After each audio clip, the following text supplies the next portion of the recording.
Now, this is an addendum to the previous video file. You're looking at this video file as a result of it being copied and pasted in the YouTube video that you just watched.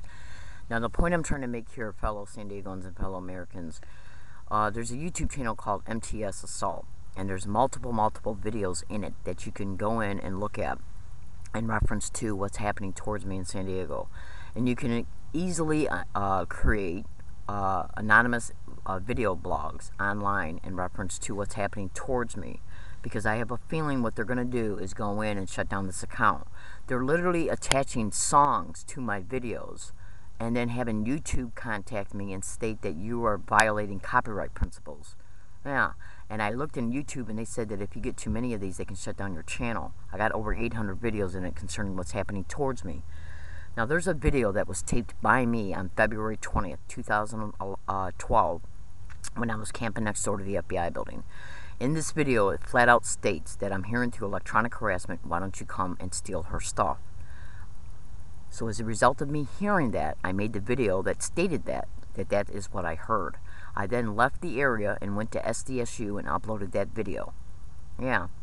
And then when I was at SDSU, as the video was uploading, I went to the San Diego Police Department police report online report website and filed an online report. And in that online report, I stated that I'm being subject to organized stalking, and that they're threatening to come and steal my stuff at my my clothes at my camping area.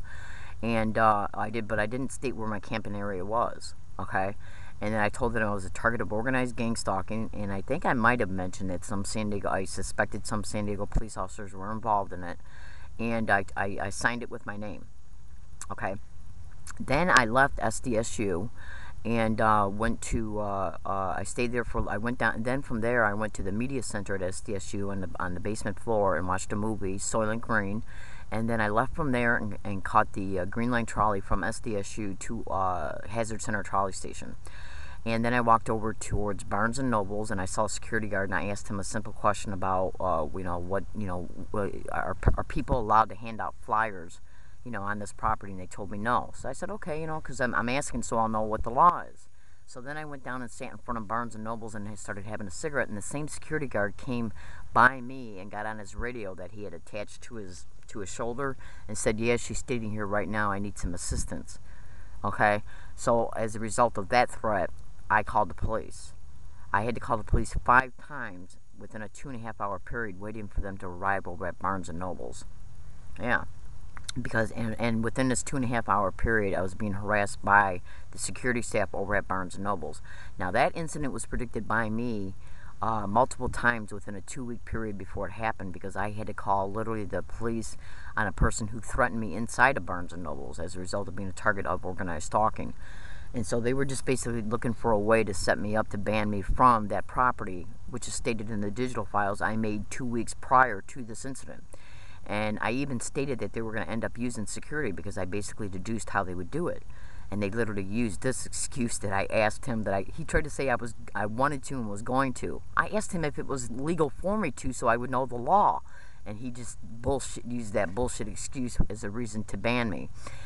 So I waited for the police over there for over 2.5 hours. They never arrived. So I walked over to the 928 bus stop, and then the police went by me. I waved them down, told them what happened, and he said, well, the security guards have a right to ban anybody if they deem that they want to. So I gave up on that situation and then caught the 928 bus and went to Walmart at Stonecrest Plaza, which is right in front of where my camping area was, right next door to the FBI. I went in there and bought another digital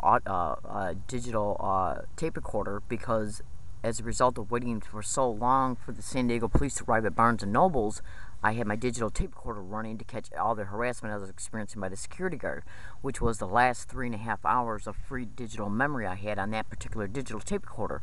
So I had to buy a new one. So I went into Walmart's, bought a new one, I bought a couple things, and then left Walmart's and walked up into the hiking area where I was hiking at, right next door to the FBI. And when I got to the hiking area, everything was gone. Yeah.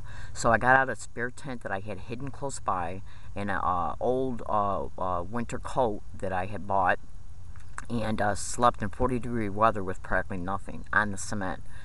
And So then the next morning I got up and I made a video file, which turned out to be February 21st, 2012. And I was so angry because they stole over $500 worth of property, okay?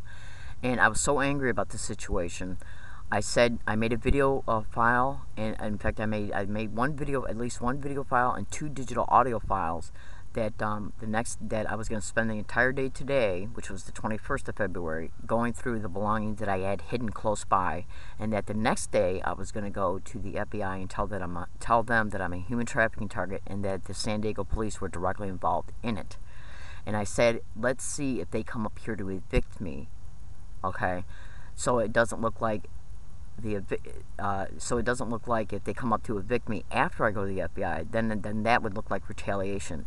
And within 1 hour and 20 minutes, they came up with the responsible parties who came up and stole my stuff.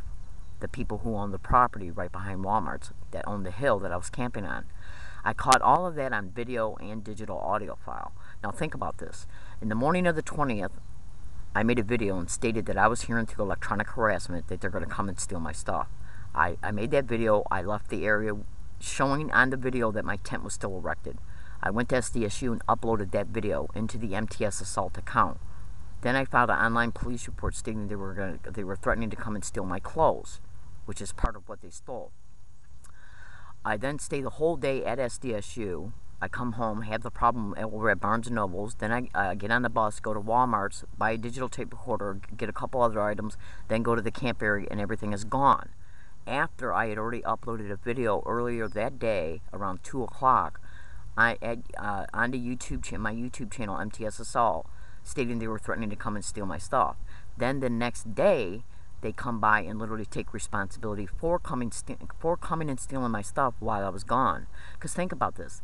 If they came up and told me that I had to leave while I was still there on the 20th, for one, I wouldn't have came back, and for two, I would have caught that on digital audio file, and for three, why would I have came back the next day and then they come up, and when they're there when they come up on the 21st, why didn't they say, we saw you yesterday and came up here and evicted you and told you to leave, and you're back again?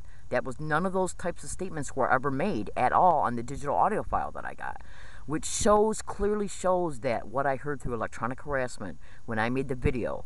I made a video on the morning of the 20th. I'm hearing through electronic harassment they're going to come and steal my stuff. I leave the whole area, go to SDSU, upload the video, okay, to YouTube, and then spend the whole entire day away from that area, come home that night and everything's gone. Then they come by the next day, an hour and 20 minutes after I predict they're going to come by, because as a result of, if you're a target of organized stalking, they monitor everything you do through the capabilities of remote neural monitoring and by setting up little small devices around your area.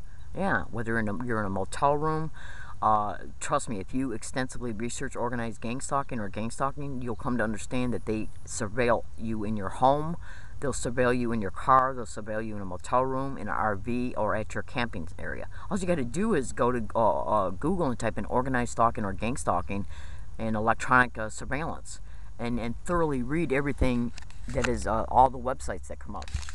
And you'll clearly be able to see that targets are saying the same thing, that they got the capability to listen to everything that's happening in my home, or a motel room, or RV, or car, whatever. I mean, it's all over the internet that these people do that. So they basically did nothing but deduce what I was stating in my video files, and in the fact that they knew that I went back to the campsite as a result of the organized stalking, and they just deduced it.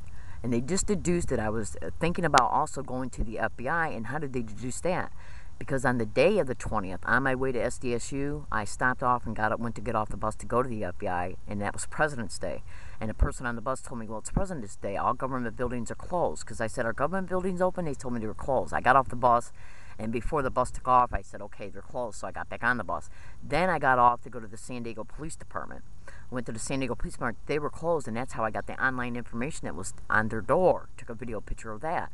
Then I went to a business that was right across the street from the San Diego Police Department, Eastern Division, a business that had a sign on their door that stated they were closing on March 31st, 2012. It was some type of graphics business where they sold computer printer paper. And I walked in there and asked them to look up the FBI phone number. Yeah, so they were already seeing through that type of monitoring and that type of organized stalking, Google organized stalking in businesses. Yeah, and you'll clearly flat out see that they monitor everything you do in order to scrutinize the information to see if it's either a threat to them or an asset for them in their expeditions. So I got the number from them, then I went to SDSU and uploaded all the videos. Okay, the video that I was telling you about, and making the online police report. I then come home and everything's gone, and then the next day they come up and take responsibility for taking it on the 20th. After I left and uploaded the video that I'm hearing through electronic harassment, they're going to come and steal my stuff. That proves not only the fact that I was being electronically harassed there, which was already proven in reference to how the professor over at USD, Eric Pearson, uploaded at least three of my videos showing that, the first video MTS sent me being altered. Yeah, he uploaded that on first post. And then 2 videos that were taken, one video over at that campsite next door to the FBI that shows that electronic interference was used in order to block out all my statements of a video that I was making that was about the MTS assault in reference to the altered video they sent me. And then on a separate video that I made over at USD Library showing 2 gang stalkers harassing with me. They compromised that video and the verbal statements that were made in that video in the same way, using the same type of electronic interference. That's the electromagnetic frequency. They transmit electronic harassment through the ELF wave spectrum, which is the extra low frequency wave spectrum, and they got the ability to literally compromise videos, digital tape recorders, and all that's mentioned in the remote neural monitoring file. So I go down to the FBI building 2 days ago, and I have a running digital tape recorder, and 6 minutes before the FBI agent comes out to talk to me, which is a whole 6 minutes before he came out to talk to me, and then the 6 minutes of talking to him, 12 minutes digital audio file is totally compromised. So they know I have undisputable proof I'm a target of gang stalking. They know I have undisputable proof I'm a target of electronic harassment. And now they know also that I have proof that I'm a target of remote neural monitoring, because it's stated in the remote neural monitoring file. They have the ability to go into any electronic device and compromise it, or alter or edit or delete anything in that electronic device by compromising the internal functions or manipulating the internal functions of that device, as flat out stated in the remote neural monitoring file you can find by Googling remote neural monitoring. So now there's undisputable, undeniable proof. So now what they're doing is going into my MTS Assault YouTube video channel, YouTube account channel, and attaching songs to videos that I'm uploading, and then having YouTube contact me and saying that I'm violating copyright law. Yeah, which in turn can supposedly give YouTube a legal right to shut down my YouTube channel. So please look at many of my YouTube videos that you can, especially the February 20th YouTube videos that shows me taking a picture of me being over right next door to the FBI building and saying that I'm hearing through electronic harassment they're going to come and steal my stuff. If you can please find that video and upload it, okay? Because it might already be shut down. They just did this to me yesterday as far as sending me a copyright notice. Okay, I left and then came here, and then I'm getting ready to get dressed and go back to SDSU today. So if you could go and look for a video that was made at MTS Assault YouTube channel February 20th and vlog it for me, so that video can be out there, that's proof that they did that, because I got proof that I filed an online police report on the same day. And I also got the proof on me right now that shows them coming to the campsite the next day, video proof and digital audio file proof, admitting they were the ones that came up on February 20th and stole my stuff after I left. Which means after I left with the video intact that I had on me stating that I'm hearing through electronic harassment, they're going to come and steal my stuff. Alright, I gotta go. Fellow San Diegans and fellow Americans, if you can please go into the MTS channel, YouTube video channel, and vlog as many of my videos as possible. It would really help me, because the government is doing nothing but infiltrating my accounts, attaching songs to my videos, and then they've already contacted YouTube. Okay, they're working together, because there's no way I can upload a video and within 30 seconds YouTube contacts me and says there's copyright infringement on this. I never attached any songs to my videos. I don't even know how to do it. My name is Leslie Williams. I'm in San Diego, California. Please video your blog as much as my videos as you can. You can do it anonymously. Thank you. San Diego, California.